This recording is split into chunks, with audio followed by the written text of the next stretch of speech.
Semua menyalahkan Bupati Ngada. Ada sejumlah pihak yang mengingatkan bahwa track record Marianus Said selama ini cukup baik. Kita simak pendapat wartawan Inspirasi Bangsa Rahman Sabon Nama berikut ini. Sosoknya kan sangat orang sosial, tapi low profile, ya. Walaupun dia pengusaha, kayak tampilannya seperti sampai sekarang itu loh. Tidak kelihatan seperti bukan seorang bupati kan, menteri. Dia akan turun kemana-mana dengan gaya seorang pengusaha itu loh. Bawa tas-tas terjun, guling sepatu, pakai tegas juga dia. Ya kalau soal kebijakan atau untuk soal tegas ya. Itu kejadian itu diberitakan oleh media lokal sana, kalau tidak salah 3 hari berturut-turut. Ya, ini ceritanya dia sama seorang temannya naik mobil, bawa pickup itu loh. Dia Pak Bupati nyetir sendiri. Dalam perjalanan kan ada ibu-ibu yang sudah di pinggir jalan tuh sama bawa hasil pertanian. Dia turun diangkat semua. Masukin dalam itu, antar sampai ke rumahnya. Tapi karena Pak Bupati dalam posisi jadi pakai ini yang tutup kepalanya kan, ibu itu kan tidak kenal. Ada kejadian seperti itu Pak Bupati? Ya benar. Ya, jadi kalau kejadian itu sesungguhnya malam saya bersama teman pakai mobil pickup jalan mau kunjungi ke kampung. Malam sudah jam 7:30. Waktu saya lewat ada ibu-ibu pakai berpayungkan daun talas ya, dengan jagung kurang lebih 7 karung habis hasil panenan. Sudah jam 8. Ketika saya balik dari kunjungi teman itu, teman tidak ada di rumah, saya balik kembali. Saya tanya, mama mau kemana? Oh, mau pulang kampung, tunggu kendaraan dari sore katanya. Sudah saya bilang, oke, saya bantu. Kita turun berdua, kita angkat jagungnya, naikkan di kendaraan di pickup itu. Terus kemudian dia bilang, loh mama ini, loh kok kayaknya suaranya Pak Marianus gitu. Saya bilang, iya saya.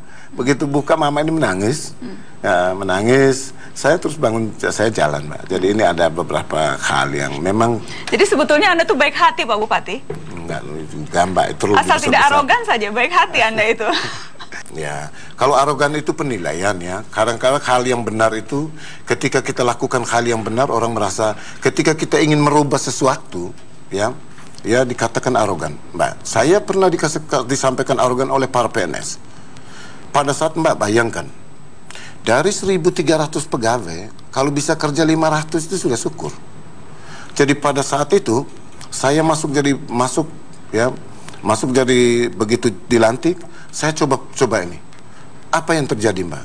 Jadi seluruh pegawai, saya apel pagi, saya kumpulkan semua pimpinan OPD untuk cari semua pegawai yang tidak masuk hari itu. Kumpul semua di depan kantor Bupati, saya siksa jalan keliling kota. Anda siksa? Iya. Jalan keliling kota? Keliling kota bersama saya. Yang malas? Ya, jam siang, jam 12 Mbak. Jam 12, saya arak mereka keliling kota bersama saya.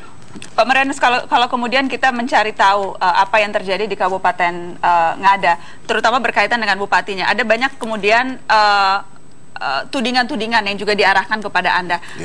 Kemarin tim Mata Najwa menemukan ini di situs sosial YouTube. Berjudul klarifikasi Bupati Ngada di depan rakyatnya. Spesifik klarifikasi Anda soal tudingan menghamili pembantu Anda. Saya ingin kita membahas itu, namun sebelumnya kita dengar dulu yang ditemukan tim Mata Najwa berikut ini. Isu bahwa kita saya menghamili. Kemudian bahwa keluarga saya lagi ke Maumere untuk berbicara adat macam. Kita tidak pernah tahu urusan itu. Makanya dengan berita itu, ketika kita coba untuk klarifikasi, coba untuk mencari tahu, ternyata betul ada sekelompok orang yang ke sana, dan sudah saya laporkan ke polisi kemarin 2 hari. Klarifikasi ini kemudian Anda sampaikan ketika kencang sekali ketika itu tudingan Anda menghamili pembantu Anda, Pak Bupati. Ya. Kalau memang ada hal-hal seperti itu kan mestinya ada jalur hukum yang dilakukan. Saya siap kok kalau misalnya ada proses hukum, silakan. Kita sebagai negara yang ini sejak saya datang tanpa dipanggil pun saya datang. Ya, ketika keluarga MS yang disebutkan itu sudah mereka memiliki bukti-bukti karena DNA-nya katanya sama dengan Pak Bupati, DNA anak yang dilahirkan yang sekarang sudah berusia hampir 1 tahun dan sebagainya. Bukti-bukti itu katanya mereka miliki. DNA Anda pernah dikonfrontir langsung sama sekali dengan para tidak, pelaku hanya ini? Diisukan oleh ini, dipakai di ruang publik begitu. Nggak ada sebetulnya. Ya, ada DNA, apa DNA? Ini baru saya tahu. Inilah hal-hal yang sesungguhnya memang dipakai untuk menyudutkan saya. Tujuannya kan hanya karena melihat pembangunan di sana bisa dilakukan secara baik, ya dilakukan secara benar-benar dan masyarakat merasakan itu. Tujuannya hanya itu, politik kalau saya. Hanya politik? Ya, politik. Karena ini negara hukum, kenapa sampai sekarang tidak ada proses hukum?